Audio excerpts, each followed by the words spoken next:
Agora iremos estudar as propriedades coligativas. Propriedades coligativas são as propriedades do solvente que se modificam na presença de um soluto não volátil. Ou seja, eu tenho um solvente que ele possui uma pressão de vapor, mas quando eu acrescento nele um soluto que não seja volátil, ou seja, esse solvente, a sua pressão irá se modificar. Ou seja, propriedade coligativa é quando eu tenho um solvente ou uma substância diluída e eu acrescento nela um soluto que não irá evaporar e com isso irá modificar a sua pressão.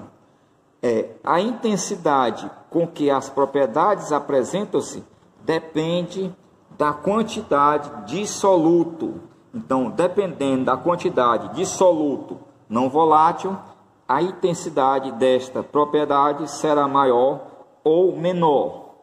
Estes solutos, eles podem ser moleculares ou iônicos. Molecular, um exemplo, uma molécula. Esta molécula representa, no nosso caso, dia a dia, o açúcar. Então, o açúcar é um soluto molecular.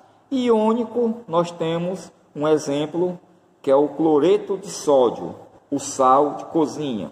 Propriedade coligativa, a propriedade do solvente, onde eu acrescento o soluto que não seja volátil, irá modificar a sua pressão de vapor, no nosso caso.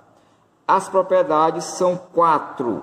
Nós temos a tonoscopia ou tonometria, ebulioscopia ou ebuliometria, crioscopia ou criometria, osmose. Vamos estudar cada uma destas propriedades. Vamos lá. A tonoscopia ou tomometria acontece quando há o abaixamento da pressão de vapor. Então, quando eu tenho um líquido, um solvente, que ele irá evaporar-se, mas quando eu acrescento um soluto, a pressão será mais baixa, será mais lenta. Exemplo, se eu tiver água pura, ela irá evaporar-se lentamente, mas irá evaporar-se. Se eu acrescento, no caso, o açúcar, que é um soluto molecular, e o açúcar não é volátil, então esta pressão de vapor será mais baixa, ou seja, pressão de vapor menor. Pressão de vapor água pura será maior do que com a água junto com açúcar, que é no caso o soluto não volátil. Tonoscopia, abaixa a pressão de vapor. Ebulioscopia ou ebuliometria. Neste caso, irá acontecer a elevação da temperatura de ebulição. Ebulição é quando a água começa a criar bolhas, a ferver. Então, se eu tiver água pura, no caso, água pura, ela entra em ebulição, ela ferve a 100 graus, pronto, de ebulição. 100 graus, e isto a pressão de 1 atm, pressão atmosférica, ou seja, ao nível do mar. Água pura evapora-se a 100 graus. Se eu acrescento, no caso, nosso exemplo, o açúcar, a temperatura que é de 100 graus para a ebulição da água pura, eu terei que ter uma temperatura maior do que 100. Por quê? Porque o açúcar irá influenciar nesta propriedade, no caso da temperatura de ebulição. Ebulioscopia ou ebuliometria. O nome, ebulioscopia, ebulição. Eu iria aumentar a temperatura para que ela evapore, ferva. Crioscopia ou criometria é a diminuição da temperatura de congelamento. Então, quando eu tenho uma água pura, eu quero transformá-la em um estado sólido, ao nível do mar. Água pura será ponto de fusão, temperatura de 0 graus. Se eu tenho um exemplo, água com açúcar, a temperatura terá que ser menor do que 0 graus, mais fria, certo? Crioscopia diminui a temperatura de congelamento, em vez de ser 0 graus, será menor do que 0. Ebullioscopia eleva a temperatura, tonoscopia abaixa a pressão de vapor. Isso quando eu acrescento soluto não volátil. A osmose é um fenômeno que ocorre quando a gente coloca um solvente puro e uma solução.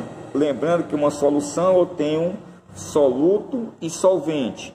Eu tenho a osmose, um solvente e uma solução que é soluto e solvente, ou seja, aqui nessa solução não teremos só solvente puro, separados por uma membrana semipermeável.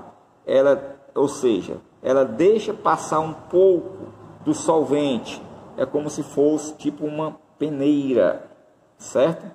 Um exemplo. E ocorre a passagem do solvente pela membrana no sentido do solvente para a solução. Então eu tenho aqui o sistema, certo? Eu tenho aqui o solvente puro. Entre o solvente puro eu tenho uma membrana semipermeável, ou seja, deixa passar alguma parte. E do outro lado eu tenho uma solução, ou seja, aqui o solvente puro é como se fosse uma solução mais fraca. Aqui a solução diluída, mais forte. Vamos ver esse exemplo como puro e uma solução. Então se eu tiver aqui água, só água, um exemplo. Aqui se eu tiver água com açúcar, será a nossa solução. Separada por uma membrana semipermeável, ou seja, o solvente puro, a concentração é menor e a solução eu tenho a concentração maior. E de acordo com a osmose, a mudança, o sentido será do solvente puro para a solução. Então, no decorrer do tempo, essa região irá passar para essa. Então, eu terei esse formato, ou seja, o solvente puro passou para o lado da solução e a solução aumentou. O solvente puro diminuiu. Solvente passou pela membrana semipermeável para o lado mais concentrado, certo? Osmose, do menos concentrado para o mais concentrado, através da membrana semipermeável. A pressão osmótica é a pressão externa que é aplicada à solução mais concentrada. Então, se eu tenho uma solução menos concentrada e uma mais concentrada, essa solução, o solvente, no caso que é menos concentrado, irá passar para outra. A pressão osmótica é uma pressão externa, ou seja, é de fora, exercida, por exemplo, se eu tenho uma solução aqui diluída, que é mais fraca, e a concentrada mais forte, a mais fraca irá para a mais forte. A pressão osmótica é no sentido de fazer com que a pressão faça para baixo, uma força, com que esta solução não irá passar para a solução concentrada. Ou seja, pressão osmótica é uma pressão externa para evitar com que a solução diluída, ou seja, o solvente, passe para o outro lado, através de uma pressão externa. Pressão osmótica. Classificação dessas soluções. Essas soluções podem ser hipotônica, hipertônica ou isotônica. O que é hipotônica? É uma solução que contém menos soluto, ou seja, mais fraca, a diluída. Hipertônica é a que contém mais soluto. E isotônica é aquela que contém a mesma quantidade de soluto. Hipotônica, menos soluto. Hipertônica, mais soluto. Isotônica será igual. Então, eu tenho aqui um exemplo. Eu tenho uma solução diluída, que é aquela mais fraca, e uma solução concentrada, uma que está mais soluto, menos soluto, mais soluto. Chamei de B, chamei de A. ou seja, a concentração de B, que é a diluída, menor do que a concentração do A, que é a concentrada. Podemos afirmar o que? Em relação a este exemplo, eu tenho B diluída menor do que a que é concentrada. Então, a solução A, ela é hipertônica em relação a B. O que é hipertônica? Mais soluto. Então, se eu tenho um A concentrada, ele é hipertônico em relação ao B. Por que hipertônica? Solução, porque mais soluto do que o B. A solução B, ela é hipotônica em relação ao A. Por quê? Porque ela é diluída, hipotônica, menos soluto.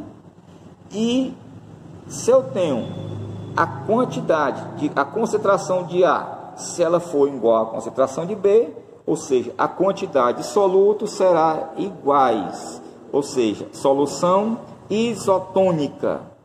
Então, resumo, classificação: hipotônica, menos soluto; hipertônica, mais soluto; isotônica, quantidades iguais. Eu tenho aqui o exemplo em relação à solução A e B, B e A, certo? Qualquer dúvida, voltem um vídeo, assista novamente, se vocês tiverem mais interesse, certo? Voltem, pause e estude com atenção.